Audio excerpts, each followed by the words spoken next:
Desert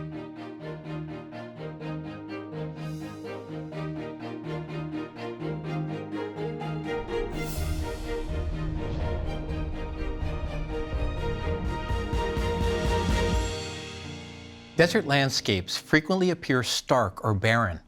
The root of the word desert is the same as the word deserted, and a lot of times deserts are deserted. But deserts and other arid regions are fantastic places to observe geologic processes and landforms.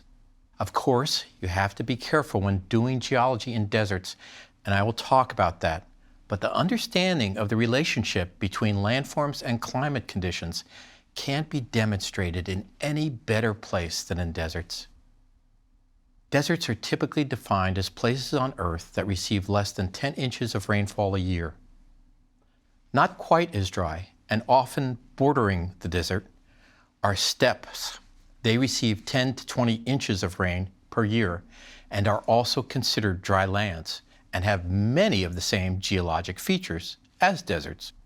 Together, steppes and deserts make up about 30% of Earth's land surface. No other climate category, besides these arid regions, makes up that much land area. Deserts can be hot or cold. They can be vegetated or barren. But in all deserts, the geology is there immediately in front of you to be appreciated. When people think of deserts, what frequently comes to mind are sand seas, large regions covered by sand dunes, but only about 20% of the world's deserts are covered by dunes.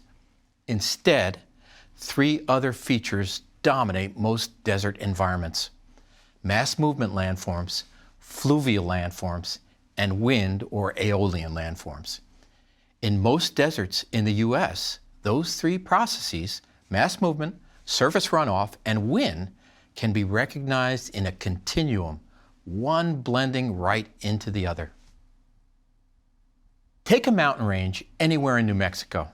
The relief created by mountains will frequently cause a rain shadow. On the lee side of that rain shadow, on the side sheltered from the rain, you can observe amazing desert landforms. Frequently at the foot of mountains that occur in deserts, alluvial fans dominate. Alluvial fans are formed when rain that falls in the mountains runs off. It doesn't infiltrate, run off because the water is moving quickly, will pick up sediment. At some point that runoff will leave the mountains and spread out over the valley flat below.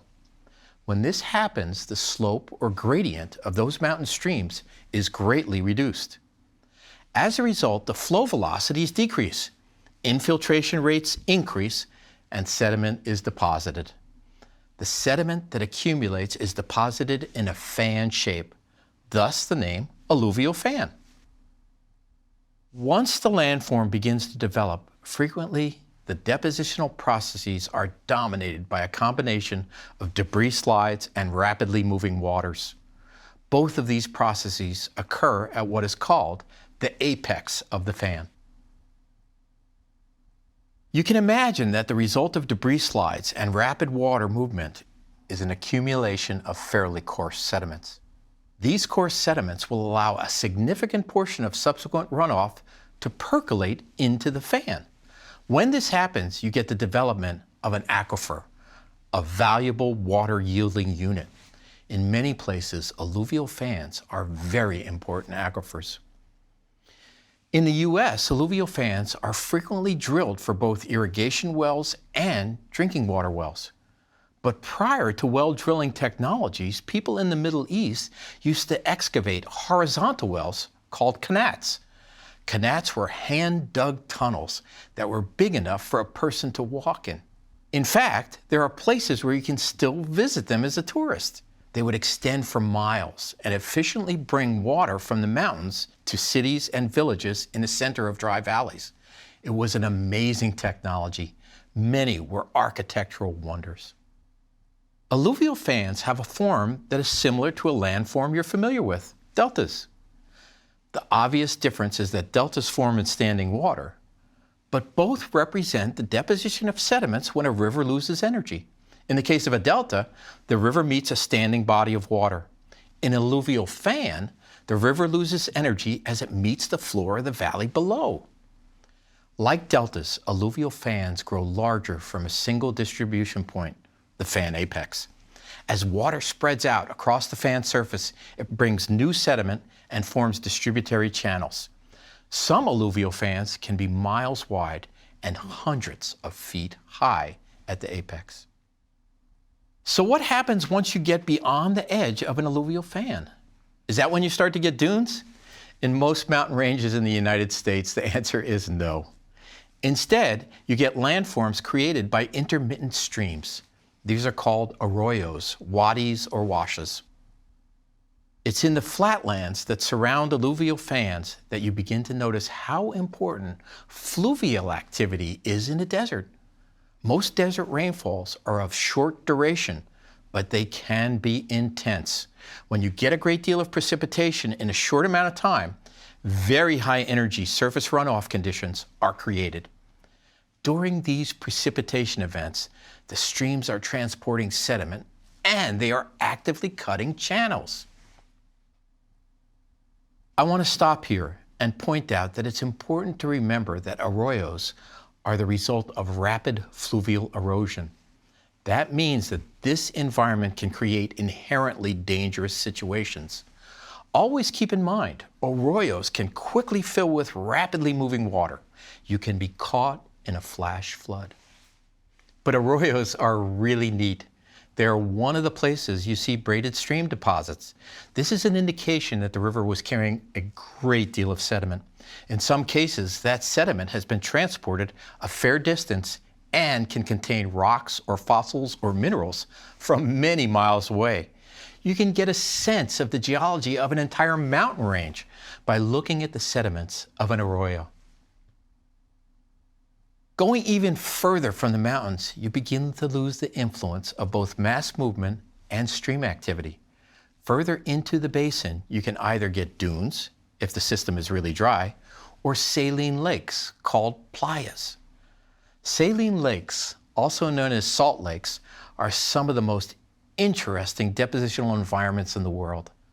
The basins or depressions that saline lakes occur in form as deflation hollows. These are low spots that have been created by wind erosion. Saline lakes tend to be broad and shallow. Because the source of the water is short-lived, ephemeral streams, they tend to be dry most of the year. But there are cases, like the Great Salt Lake in Utah, where you get permanent saline lakes. What makes the geology of saline lakes so interesting is the sediment that collects in them. These sediments are deposited as the lake water evaporates, and the lake becomes supersaturated in a brine. Fittingly enough, these deposits are called evaporites. In the Great Salt Lake, of course, it is sodium chloride that's being deposited as halite. But in situations where you get even more concentrated brines developing in saline lakes, you get even more interesting deposits. In the Dead Sea, it's gypsum that is precipitating out of the water, along with carbonate. There are others, for example, potash, the salt that is used in fertilizers and added to soils with low potassium. It's deposited in concentrated brines of saline lakes. The word potassium comes from the word potash. Borax forms from an even more concentrated brine. It's a salt of boric acid, which is an important boron compound. The old detergent named 20-multein borax is a reference to the primitive mining and hauling of borax from saline lakes in Death Valley in the late 1800s. It was the availability of cheap Death Valley borax that resulted in its widespread use as a cleaning product in cosmetics or in enamel. Earlier, borax had been mined in Tibet starting in the 8th century and used along the Silk Road for a variety of purposes, including as a metal flux. There's one more saline deposit that's worth mentioning, and that's lithium. Almost 90% of the world's lithium comes from saline brines, and the highest lithium concentrations occur in saline lakes called salars in Bolivia, Argentina, and Chile. Like a lot of brines, lithium is mined by the slow process of spreading out the brine water and letting it evaporate. The mineral that precipitates is lithium carbonate, and that's the raw material for lithium-ion batteries. Of course, the economic demand for lithium has created a complex interaction of mining entities, the global economy, and populations of South America indigenous peoples whose land these deposits occur on. Indigenous peoples are hired in some cases to work the mines, but like many desert peoples, there hasn't been a great deal of interaction with the industrialized world. As the demand for lithium increases, so will the global concern for the well-being of these people. So we've covered alluvial fans, rivers, and lakes. Now it's time to look at wind erosion and dunes. Where in the world do you get the great sand dunes that quickly come to mind when you're thinking about deserts? Well, you can get dunes in the intermontane basins in the Basin and Range region of America. This is the geomorphic region that includes southern Oregon, most of Nevada, western Utah, southeast California, southern Arizona, and southern New Mexico. Another example are the dunes of the Great Sand Dunes National Park in southern Colorado. The Great Sand Dunes Valley is a true desert, less than 7 inches of rain a year. The mountains to the north and west create a rain shadow, and the rivers flowing down from them, especially the Sangre de Cristos, carry sand that eventually feeds the dune system. It's a spectacular contrast, the dunes of the national park with the snow-capped Sangre de Cristos in the background. The dunes at all of these places are really worth seeing for both the great geology and the unique beauty. At all of them, you can get a real sense of both the geologic processes involved in their formation and the prevailing wind and climatic conditions. But the really great sand accumulations occur in what are called sand seas or ergs. Sand seas are up to thousands of square miles in area. These form in subtropical deserts, a very different type of desert from the intermontane basin of the western U.S. Deserts form because of a lack of moisture, but what creates weather conditions where the atmosphere is so dry? Essentially, atmospheric conditions with extremely low humidity occur under 4 conditions. The desert features I was just describing in the Basin and Range form because of a rain shadow. Throughout the region, topography prevents moist air masses that originate over the Pacific Ocean from reaching the lowlands. Deserts can also form when the air is too cold to hold moisture. These are called polar deserts, and they serve as a reminder that not all deserts are hot. A spectacular example of a polar desert is the dry valleys of Antarctica. Deserts can also form alongside coasts, especially western coasts. This seems counterintuitive because atmospheric moisture comes from the oceans. But in cases, the air over coastal waters can cool, and by the time it reaches land, the atmosphere has very little moisture. These conditions result in coasts with very little precipitation and the formation of deserts. Baja California has these kind of conditions. But these 3 conditions create relatively small dune-covered deserts. The really big deserts and sand seas that are found throughout the world are called subtropical deserts. Subtropical deserts form as a result of global circulation patterns that bring dry air under high-pressure conditions to 30-degree north latitude and 30-degree south latitude. These are the Tropic of Cancer and the Tropic of Capricorn. Subtropical deserts include the world's most famous deserts, including in the northern hemisphere, the Sahara Desert, the Arabian Desert, and the deserts between Mexico and the United States, like the Mojave. In the southern hemisphere, the Kalahari Desert and the large expanses of desert in Australia called the Great Sandy and Simpson Deserts. Subtropical deserts result from conditions created by a global atmospheric circulation system. Because the Earth's atmosphere is warmed by the sun at different rates, it's warmer at the equator and colder at the pole, there are places on the planet where warm air rises and cold air sinks. If you throw in the influence of the Earth's rotation and the distance between the equator and the poles, the result is the formation of cells that surround the planet and drive the largest circulation components of the atmosphere and the circulation of the world's oceans. If you look at the cells at 30 degrees north and south latitude, You have air that rose over the equator, the equatorial low, and then moved to higher latitudes. When the air sinks at 30 degrees latitude, it does so with relatively little moisture due to the low humidity higher in the atmosphere. Thus, the 30 degrees latitudes are called subtropical high-pressure zones, and this descending dry air is what causes the formation of subtropical deserts. In large deserts, wind becomes the dominant geologic process, both eroding the landscape, transporting and depositing material, and creating the archetypal desert landscape.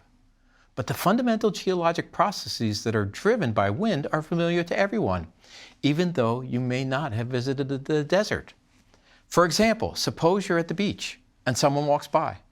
Sometimes you may notice, and even be irritated, that the wind is blowing sand onto your towel, and you, after that person has walked by. Why is that?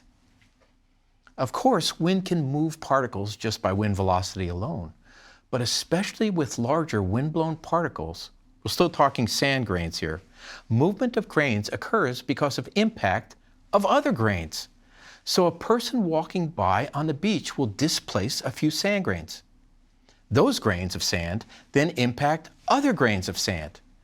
What happens is a self-generating process of grain motion, triggering additional grain motion. As long as particles are moving fast enough, they can get other particles moving on impact. This is called impact threshold. On the beach, it might be annoying, but in the grand scheme of geology, this is an interesting process to observe. Let's look at a grain movement in detail. Sand grains that are just large enough for wind to move, yet not actually picked up, are called the bedload. Particles in the bedload move by rolling or sliding, or tiny bounces. This process is collectively called creep or traction. One of the more interesting phenomena attributed to wind-blown creep were the walking stones of the racetrack playa, a salt lake in Death Valley. These are stones that left a trail behind them that indicated they were obviously moving. But these stones were much larger than particles usually transported by wind. So for years, people tried to explain how these stones were moving, and it was a great mystery. At some point, it was decided that wind was the culprit. But the wind velocities would have been too dangerous for someone to study the process while it was going on. The answer was to put a tracking device on the stones placed in racetrack playa and to monitor them remotely. This is a really great study because ultimately scientists found out that wind was not the lone process in moving the rocks. It turned out that water was an important component. Intermittently, the lakes would freeze. The lake ice freezing onto the rocks would provide a small amount of buoyancy to what we refer to as walking stones. When the wind blew these now partially floated rocks, they could be transported. Because the walking stones weren't completely floating, they would still leave behind a trail. So now they're called sailing stones of the racetrack playa. Most geologic features in the desert are created by grains that are moving partially in suspension by wind. The process is called saltation, a word that means jumping. Sand grains are lifted into the air and then dropped, maybe after a couple inches or a couple feet, or maybe even a couple yards. The saltation process increases the number of times particles hit other particles. This is what you experience at the beach. The particles really aren't lifted high into the air. They're moving close to the sediment surface. They're moving at a fairly high speed, and they have a lot of force behind each individual particle. Effectively, this process of saltation creates both erosional landforms, called yardangs, and it creates depositional landforms called dunes. The last type of grain movement that is caused by wind is suspended sediment. This involves finer grained particles the size of silt or smaller that the wind is able to pick up and keep suspended for fairly large distances. In fact, during the Dust Bowl, wind transported sediment from the Midwest to the East Coast. Today, winds that are blowing over the Sahara Desert transport sediment all over the world. Of course, wind-transported sediment can create a level of havoc. Dust storms, called haboobs, bring rapidly blowing clouds of saltating and suspended debris across dry landscapes. And it's important to remember that these wind-transported sediments are not smoke or atmospheric gas. This is crystalline material, it's rock. Particles are clay and silt sized, but they are predominantly made of quartz. Because quartz is a relatively hard mineral, blowing particles can ruin the finish of a car in a short period of time. It's also recommended that if you have breathing problems, you should stay indoors. The particles are not good for your health. Dust storms also create weird atmospheric events. Snowstorms that are mixed with dust can produce yellow snow, a disgusting blend of sedimentary particles and snow. A rare example of this happened in northwest China downwind of Mongolia's Gobi Desert in 2018. The storm reduced visibility to dangerous levels for travelers, and it fell for a couple hours. You can shovel the stuff just like snow, but when the snow melts, you still have all that dust to deal with. It takes warmer weather and rain to wash the stuff away. Dunes form by two processes. First, of course, is wind. Particles move by wind, both the bedload particles moving along the ground and particles picked up and dropped by saltation. They'll continue to move until the wind dies down or they encounter an obstruction. On the downwind side of an obstruction, the wind is blocked and the sediment is deposited. The accumulation of these sediments is the beginning of a dune. Particles will continue to move over that small accumulation. And on the downwind side of it, again, because of protection from the wind, more particles will be deposited. Eventually, you begin to create a dune landform. In addition to wind, you have gravity affecting the formation of dunes. On the downwind side of the growing accumulation of sediment, sand falls down what is called the slip face. The slip face on most dunes is 34 degrees. As we've mentioned in previous lectures, this is called the angle of repose. The angle of repose is defined as the steepest slope at which loose material remains stable. For sand, it's 34 degrees. As more and more sand makes its way up the windward side of the dune will grow. As more and more sand moves down the slip face, the dune will continue to migrate.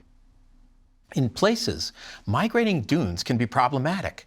Human structures in dry regions frequently have to be cleared of moving sand. In ancient history, the migration of large volumes of sand resulted in the burial of structures abandoned by humans. This explains the regular discovery of new archaeological finds in the Middle East. Depending on the amount of material available to transport, the presence of vegetation, and the consistency of the wind direction, dunes will take different shapes, and each shape has a different name. Barken dunes are crescent-shaped, with the tips of the crescent pointing downwind. Barken dunes frequently are solitary in form and occur where there is not a lot of sand. A Barken dune can migrate 50 feet a year in the downwind direction. When there's vegetation, another crescent-shaped dune can form. It's called a parabolic dune. These have the same shape as a Barken dune, but the horns of the parabolic dunes point in the upwind direction. The difference with a parabolic dune is that vegetation will stabilize some of the blowing sand. The result is that the horns of parabolic dunes are held in place while the center part of the dune is blown downwind. A lot of sand, but no vegetation, can produce a group of Barken dunes that smooth into a series of what are called transverse dunes. The Simpson Desert in Australia has the largest parallel sand dunes in the world. In these very arid regions, transverse dunes can be several hundred feet high and a mile long. Perhaps the most spectacular dunes are star dunes. Star dunes have multiple crests that point in different directions. This is the result of multiple wind directions. Star dunes are relatively rare and only form in the middle of very large deserts, like the Sahara, Namib, and the Arabian Desert. The largest sand dunes in the world are in the Namib Desert. The dunes there can reach a height of 1,000 feet. The highest dunes in North America are the Great Sand Dunes National Park in Colorado. They are over 700 feet above the surrounding region. So, do you understand dune formation? Take a look at this. What type of dune is it? You can see a slip face on the lower left. So it is an active dune. There's no vegetation affecting it. So is it a type of Barken dune? What's odd about it is the color. That's because it's made of basalt sand, not quartz sand. And there are the unique bed forms on the surface of it. This is the Bagnol Dune Field on Mars. This explains the basalt sand and the lack of vegetation. Here's a close-up of one of the Bagnol dunes. It's called the Nabib Dune, photographed by the Curiosity rover in 2015. These surface features are two sizes of wind-sculpted ripples. The larger ripples, roughly 10 feet apart, are a type not seen on Earth. The larger ripples have a distinctive, sinuous crestline. These are similar to ripples formed in rivers. It is believed that they formed when Mars had a different atmosphere, and the transition to the formation of smaller ripples may record the changing atmospheric conditions. It turns out Mars has many dunes that are similar to those on Earth, including Barken dunes. Martian dunes tend to move slower, 2 feet per year, than Earth dunes, which can move 50 feet per year. The atmosphere on Mars is just too thin to move a lot of sand. One of the cool things about dunes is that they are preserved in the geologic record. They are recognizable by what are called crossbeds. Crossbeds are sediment that's been deposited in layers, but those layers meet at an angle. The crossbeds of paleodunes preserved in the geologic record are formed by the preservation of the slip face of a dune. The Navajo sandstone, which is exposed throughout Zion National Park, is made up of spectacular crossbeds. These crossbeds are the buried remnants of dunes that once existed in the largest known dune field on Earth. It's known as the Navajo Erg, and it existed 185 million years ago. In comparison to the modern Sahara's dune field, the dune field of the Navajo Erg was larger. But the desert of the western U.S. of early Jurassic time was not larger than the modern Sahara Desert. How can that be? You know the answer, right? Not all modern Sahara is dunes. Deserts have multiple environments. Let's talk about staying safe in the desert. The obvious concern when you're doing fieldwork or exploring in the desert or in any hot place is the heat and the sun. You should wear a hat with a broad brim. Clothing should cover most of your body, so that means long sleeves and long pants in hot weather. Think about wearing gloves. Make sure the material you're wearing is designed for work and sweat, but also designed to keep you cool. Light fabrics or technical gear is worth the investment. Also, make sure that you have plenty of sunscreen and that you use it. You have to bring lots of water and remember to drink before you are thirsty. A desert can be a place where dehydration gets dangerous. Frequently, a phone with a well-charged battery and a set of car keys are the most important things to have in an emergency. Of course, desert plants and desert animals can cause problems in the field. I have sat and stepped on cactus, gotten too close to the edge of an outcrop, and more than once nearly stepped on a rattlesnake. Of course, things worked out with a little more than a skin puncture, scrapes, and a substantial adrenaline rush. But all of those incidents would have been avoided if I paid more attention to my surroundings instead of the geology.